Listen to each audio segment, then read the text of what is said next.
Je vous demande d'accueillir la marraine de notre festival, Madame Carole Bouquet. Et en présence de notre marraine, je déclare ouvert le premier festival autour de Madame de Staël. Je vous souhaite une très bonne soirée, un très bon festival et vous dis à demain. Merci. Merci. Bonsoir. Vous m'avez fait un beau cadeau en me demandant d'être la marraine de ce festival. Quand j'ai commencé à lire ses œuvres comme il y a 2 siècles, elle m'a un peu agacée, je dois vous dire, sur le moment. Et puis, elle a commencé à me fasciner, à m'intriguer, et aujourd'hui, malheureusement, elle me manque. Merci beaucoup d'être là. Alors avec ce festival de Coppet qui procède un peu de la même philosophie que celui du château de Grignan, on veut faire revivre un peu une époque, un esprit, et puis il y a quelque chose de vraiment fascinant avec celui de Madame de Staël. Vous parlez de l'esprit, Madame de Staël, mais il n'y a que ça qui l'intéressait.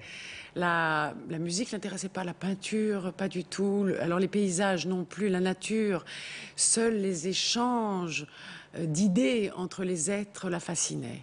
Et elle en avait besoin, mais comme une nourriture vraiment, oui, mais vraiment de façon quotidienne. Elle dépérissait. Si vous lui disiez qu'elle passait une journée seule, sans pouvoir parler, et pas chiffon, parce que ça la passionnait pas tellement, c'était politique, c'était philosophie ou des sentiments, mais elle avait besoin de l'autre pour communiquer, et les autres effectivement étaient assez brillants qu'elle avait en face d'elle. Absolument, elle a réussi à créer ce cercle de parce Coppet.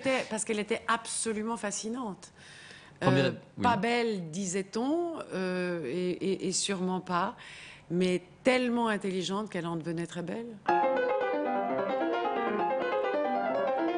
Cette pièce est une création mondiale. Elle n'a jamais été jouée en public. On a une Madame de Staël très légère, très drôle. Je voudrais que vous puissiez raser votre moustache.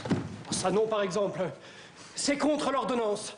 Mais quand il faudra que je vous mette une couronne de roses sur la tête, comment cela ira-t-il avec vos moustaches? Oh, c'est vrai que cela ira mal. Et cependant, j'aime les roses. Après, la fumée du tabac, c'est l'odeur que je préfère. J'ai assisté hier aux premières répétitions, parce que je ne connaissais pas la pièce. C'est Alain Carré qui l'a exhumée de ses 18 volumes qu'il avait dans sa cave. Et c'est Alain Carré qui assure la mise en scène de cette comédie, ainsi que la direction artistique du festival. Germaine de Staël a vécu dans le salon de sa mère, qui était un salon comme cela. Il avait lieu les jeudis, je crois. Elle tiendra elle aussi un salon, dont un salon ici. Mais elle présentera cette particularité qu'elle ne se contentera pas d'être la figure du lien. Elle participait à la conversation. Voyez-vous, quand je dis que le XVIIIe était le siècle des femmes, les femmes avaient suffisamment de culture et d'esprit pour constater que nous en avions. Il n'était pas nécessaire qu'elle l'exprimasse. La nouveauté, avec Germaine de Staël, c'est qu'elle a voulu s'arracher à ce rôle qui vous va si bien, d'admiratrice silencieuse. Ce qu'il faut de la profondeur pour savoir admirer à la mesure de l'objet admiré. De l'influence des passions toujours, elle dira « J'ai déjà dit que je ne voulais m'occuper que du destin des âmes passionnées. Le bonheur des autres est assuré par toutes les qualités qui leur manquent. » Le festival autour de Madame de Staël, organisé par Pascal Mella, premier festival ici en Suisse romande, dont vous êtes les têtes d'affiche, je le disais tout à l'heure. Carole Bouquet lit Madame de Staël. Vous êtes le défenseur de Marie-Antoinette. Là aussi, en écho à un texte de Madame de Staël sur l'exécution de la reine. Oui, vous êtes l'avocat. Oui, je suis l'avocat. Ce qui est intéressant, c'est que quelques semaines avant que Marie-Antoinette ne fût décrétée d'accusation, à Coppet, Germaine de Staël écrit « Réflexions sur le procès de la reine ». Donc elle écrit des réflexions sur un procès qui n'a pas eu lieu et dont il était prévisible pour partie qu'il puisse avoir lieu, mais rien n'était certain. Voilà cette femme intellectuelle avant l'heure, lettrée, manifestement courageuse, qui sent venir le vent de l'histoire.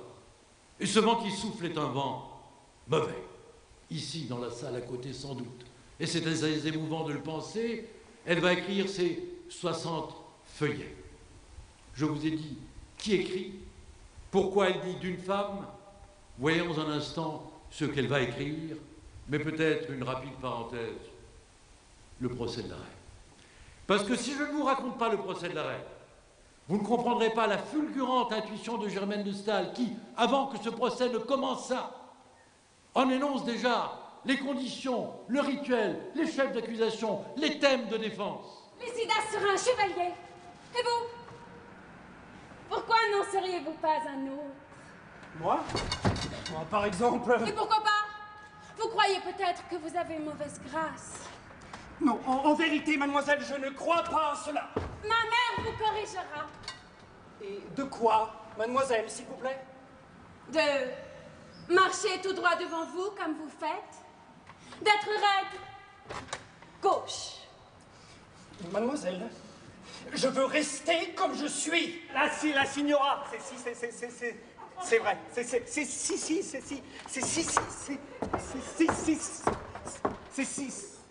si triste d'être susu.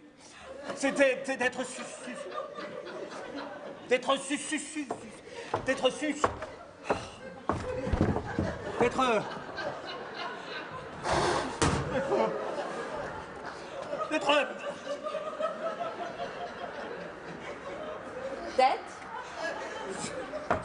Subalterne, voilà. Oh. Maintenant donc, nous voilà tous contents. Et nous allons célébrer dignement le triomphe de la poésie sur la prose. La première édition de ce festival au château de Coppet, demeure de feu Madame de Staël, est une bonne occasion pour découvrir les facettes multiples du talent littéraire d'une femme exceptionnelle.